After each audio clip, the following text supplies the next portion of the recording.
मन तू चल रे सुख के सागर, जहाँ शब्द सिंधु रत्नागर।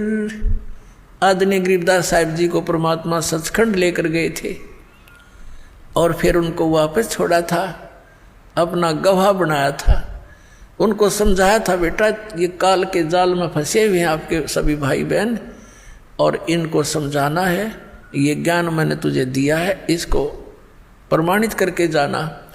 अब गरीबदास साहिब जी की वाणी अभी 150-200 वर्ष पहले लिखी गई, 250 वर्ष पहले, और दास उसी गरीबदास जी के पंथ से ही आगे आया है, और दास खूब परिचित है। परमात्मा ने ऐसी सख्त हिदायत दे रखी थी गरीबदास जी को, और गरीबदास जी ने आगे फिर ऐसी सख्ती से काम लिया कि इस वाणी में अगर किसी ने फेर बदल किया तो उसकी वो खैर नहीं रहेगी। ये दास देखा करता था कि गरीबदास ही संत महात्मा होते थे, ग्रंथ साहब में बहुत कुछ ऐसी बातें लिखी थी, वो चाहते थे किसी ने इसमें संशोधन कर दे थोड़ा सा, तो एक ने कोशिश की थी, उसको अधरंग मार गया संत को, आजीवन दुखी रहा। तो सब ने ये मान लिया कि जो इसके अंदर लिखा है परमात्मा का आदेश है, गरीबदास जी नाराज हो जाएंगे, इसको चेंज नहीं करना, ना तो ये भी बिगाड़ देते स्वरूप इस वाणी का। और इतनी ये प्रकाश में आई नहीं, इतनी पॉपुलर नहीं हुई। दास 20-37 वर्ष का हो गया था जब तक मैंने गरीबदास के नाम का पता नहीं था।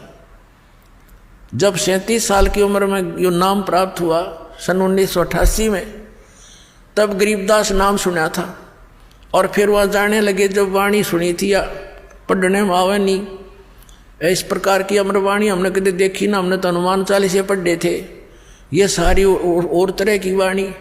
और उसमें जब ये बताने लगे जिसमें कुछ ऐसी बातें हैं, परमात्मा जैसे अपने बच्चों को धमका देता है सभी पंथों और ग्रंथों वालों अन्यों को, ऐसी वाणी भी लिखी है। तो फिर किसी ने बताया कि भाई ये ऐसी ऐसी वाणी में सुधार करना चाहिए, तो वो दूसरा महात्मा कह रहा था इसमें छेड़ मत देना। एक दो ने ऐसे किया था, वो ऐसे ऐसे बहुत दुखी हो गए थे, मालिक ने जो बोल रखी है वाणी में परिवर्तन नहीं होना चाहिए। तो इस दृष्टिकोण से इसमें बिगाड़ नहीं हो पाया, ये एज इट इज मिल गई हमने। परमात्मा ने इसका दोबारा इसलिए दिया था क्योंकि कबीर सागर में इन काल के दूतों ने गड़बड़ कर दी थी। उस अक्षति को पूर्ति करने के लिए गरीबदास जी के माध्यम से अपनी वाणी का, उस यथार्थ ज्ञान का पुनः प्रकाश करवा दिया। अब क्या बताते हैं, हमने अपने को ये विश्वास हो जाना कि सतलोक क्या वस्तु है, तो वहाँ की रुचि इतनी दृढ़ बन जाएगी आपकी, आप सपने में भी यहाँ की किसी वस्तु को सोच नहीं सकते। इस ज्ञान से होगा। जैसा भी ये नकली पंथ ये बताते रहे, सतलोक के गुण गाते रहे, सचखंड सतलोक कहते रहे, सतपुरुष भी याद था इनके, लेकिन इनको ये नहीं मालूम सतनाम क्या है, सतपुरुष कौन है, सतनाम क्या है, सतलोक क्या है, सार शब्द क्या है। वही सतपुरुष, वही सतनाम, वही सार शब्द, वही सार नाम, और वही सतनाम, वही सार शब्द कोई तो कोई इनका। और सतलोक में कुछ नहीं, वहाँ प्रकाश ही प्रकाश है, चेतन ही चेतन है। आत्मा उसमें जाकर ऐसे मिल जाती है जैसे बूंद समंदर में। ये तो इनका ज्ञान। और फिर समाधान, पांचों नाम काल के जाप करो, यो इनका समाधान। अर्जाव सतलोक ये फूटे बाग तरे, टिकट तल कटवारे लोग कलवस की। और जाना था हमने 7 समुद्रों पार, जहाज की टिकट चाहिए थी, वह उनके पास नहीं। और बात करें होगा हम जाएंगे दूसरे देश में, यानी दूसरे देश से स्वदेश आना हो, टिकट तय ले रखी लोकल बस की, और बताओ इन के जहाज की सतलोक हिंदुस्तान आवांगे, तो वो जहाज की टिकट तो अलग से होती है, वो लोकल बस की टिकट से अलग होती है। तो ये सतनाम जो है ये यहाँ से सतलोक जान की टिकट है।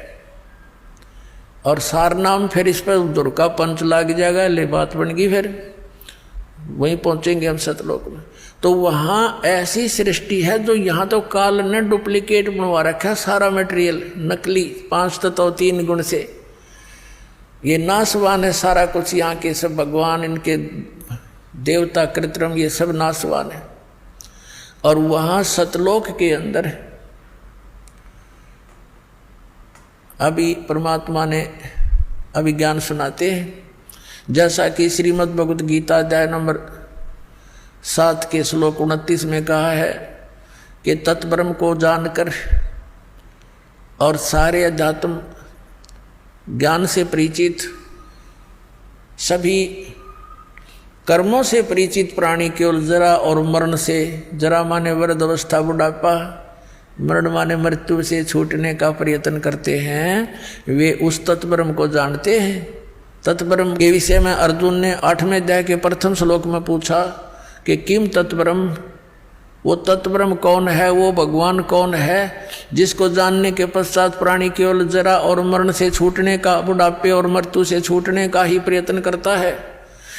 8वें अध्याय के 3रे श्लोक में गीता जी में गीता ज्ञानदाता ने कहा वो परम अक्षर ब्रह्म है, यानी गीता ज्ञानदाता से अन्य है और वो वास्तव में अविनाशी परमात्मा है। गीता जी अध्याय नंबर 15 के श्लोक नंबर 17 में कहा है कि उत्तम पुरुषत्व अन्य परमात्मा इति उदाहरते, यह लोक धर्म अविश्य विवर्ती अवैश्वर है, वो अविनाशी परमात्मा है